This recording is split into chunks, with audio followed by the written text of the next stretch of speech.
Kasuku.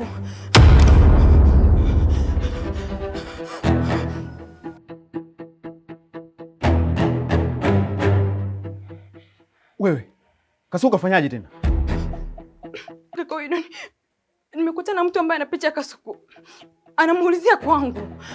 Anavyoonekana sio mtu mzuri kabisa. Kimbulu, mbona uko na wasiwasi? Kwa sababu hata mama pia aliwapa watu kazi ya kumtafuta Kasuku. Hapana kaka Widon. Yule kaka mimi namfahamu. Alisha kuniteka na kunitisha kwa bastora.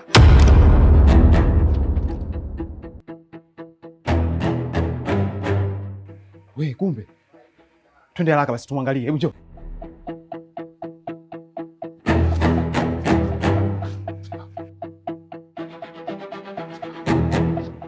Kimbulu.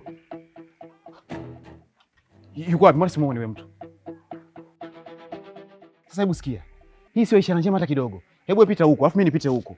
Labda pengine naweza kubahatika nikamuona. Na kama kuna chochote ambacho kinaendelea, basi naomba nipigie simu. Nitakuja haraka. Sio kaka Widon. Sawa, basi changamka.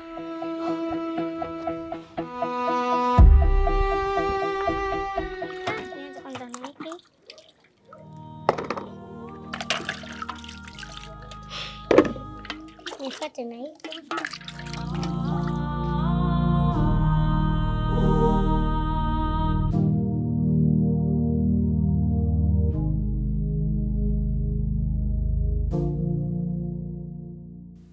Hiki ndicho nilichokuwa nakitaka mimi. Ilikuwa ndoto yangu siku moja nikirudi nyumbani nikute mtu.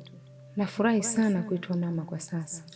Kasuku, ninakuahidi nitakutunza kwa moyo wangu wote na nitakupa kila utakachokitaka ambacho kiko ndani ya uwezo wangu.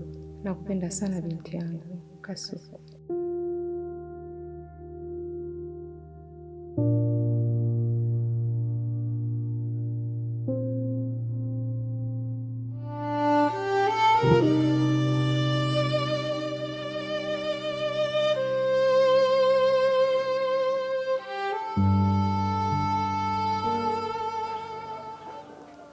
Kasuku mwanangu, nakupenda sana. Naomba sije katokea siku kaondoka. Baki na mimi siku zote mwanangu. Sawa mama?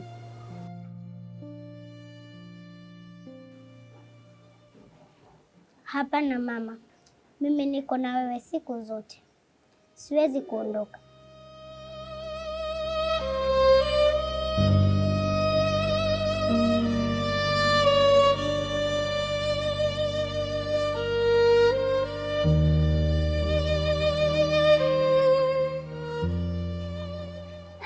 Sikutegemea kabisa kama utaosha vyombo. Mama, mimi ni mtoto wa kike na natarajia kuwa binti sasa. Sio mbaya mimi kuosha vyombo. Niliviona vichafu, nikaamua nivioshe. Safi sana mwanangu. Naongela sana. Sawa, asante sana mama. Twende ndani.